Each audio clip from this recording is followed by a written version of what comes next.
Welcome back to The Explainer. So glad you're joining us today because we're diving straight into an ancient epic that honestly holds a surprisingly modern, deeply relatable lesson. We're talking about ambition, the absolute exhaustion of the journey, and, well, what happens when the universe decides to just drastically reroute your plans? I want you to really think about this for a second. What if, right after completing the absolute hardest journey of your entire life, you were told to just turn back? Seriously, imagine you're climbing Mount Everest. The final peak is literally right there in sight, and your guide steps in and says, actually, scratch that. We need to go all the way back down to base camp first. I mean, how would you react? Frustration? Anger? Pure despair? Well, let's take a look at how ancient heroes handled this exact, maddening scenario. Okay, part 1, the Grand Pilgrimage Recap. Let's look at the journey so far.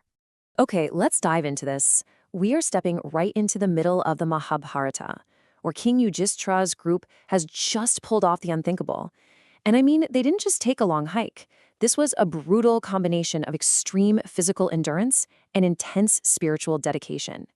So physically, they conquered these massive, treacherous rivers like the Ganga and Yamuna, and they scaled the freezing, unforgiving Himalaya mountains. But spiritually, the demand was just as heavy.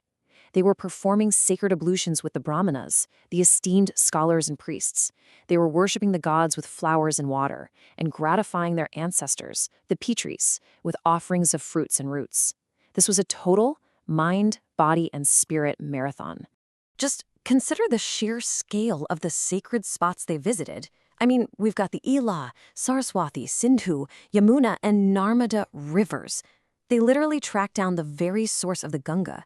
They traversed the mighty Himalayas, visited the unearthly lake venerated by siddhas, the perfected beings, and made it all the way to the sacred Visala jujube tree at the hermitage of Nara and Narayana. They successfully checked off every single box on this monumental, epic itinerary alongside the great sage Lomasa. They put in the work, they've earned their victory lap, right? Well, that brings us to section 2, an unreachable destination where the path just vanishes. Because right here is where their massive, unstoppable momentum comes to a grinding halt. Yudhishthira turns to his brother and asks this really vital question. Now, O Bhima, how shall we repair to the sacred abode of Vaisravana, inhabited by the siddhas? Do thou think of the means of entering. So Vaisravana is the abode of Kuvera, the god of wealth, and it is their ultimate destination. But suddenly, despite all their vast experience, despite crossing wild rivers and towering mountains, they are totally stuck. They want to reach that finish line, but the path has just vanished. They simply don't know how to enter. Which leads us to section 3, Voice from the Sky, a little divine intervention. Now, what's really interesting about this is how the ancient text signals this supernatural intervention. It doesn't use some terrifying earthquake or a booming, scary thunderstorm. No, instead, the whole environment transforms with these incredibly vivid sensory details. A fresh, gladsome, and cool breeze begins to blow. It carries this unearthly fragrance, and beautiful blossoms literally shower down from above. The text paints this picture of a magical, almost comforting shift in the atmosphere, right before dropping a major roadblock on them. Because out of that beautiful, fragrant breeze comes an aerial voice, and it delivers this massive, humbling twist. Thou wilt not be able to go to that inaccessible spot. By this very way do thou repair from this region of Kuvera to the place whence thou hadst come. Can you even imagine hearing that? After everything they've sacrificed, the celestial voice firmly denies them direct entry. It essentially says, no, you cannot go forward, you have to turn around and go exactly back the way you came. Talk about the ultimate cosmic rejection.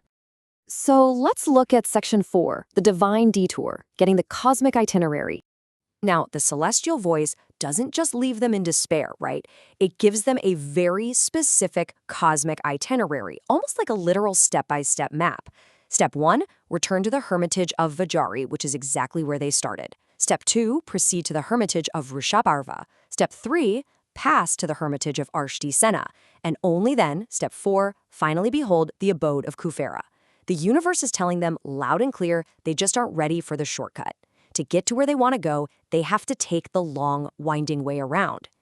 Moving on to section 5, obedience and surrender, accepting the new path. So how do our completely exhausted heroes react to this incredibly frustrating detour? Hearing this celestial voice, the earthly rishis and Brahmanas are absolutely amazed by this mighty marvel. Dhaumya steps up and simply says, "This should not be gainsaid. O Bharata, let this be so." And the crucial point here is that he doesn't argue. He doesn't complain about his aching feet or how far they've already walked. He models the absolute ultimate spiritual discipline of patience. He accepts the divine timing and completely surrenders to the detour. Following that lead, King Yudhishthira obeys. He turns his entire group around, and they return to the hermitage of Nara and Narayana at Vadari. But you have to notice the specific phrasing from the ancient text here. They return to dwell pleasantly with his brothers, Panchali and the Brahmanas. True success in this micro-hero's journey wasn't about forcing their way to the finish line. It meant humbly returning to where they started, and crucially, waiting happily for the right time to proceed. Which brings us to the ultimate takeaway of this explainer. When life forces you to turn back, do you fight the detour, or do you find a way to dwell pleasantly in the delay? Ancient texts like this remind us that sometimes a massive roadblock isn't a punishment at all. It's just a necessary rerouting to prepare us for our final destination. Thank you so much for joining me for this explainer today. I really hope exploring this ancient cosmic GPS gives you a new, more peaceful perspective the next time you hit a wall in your own journey. Keep learning, keep exploring, and I'll catch you next time.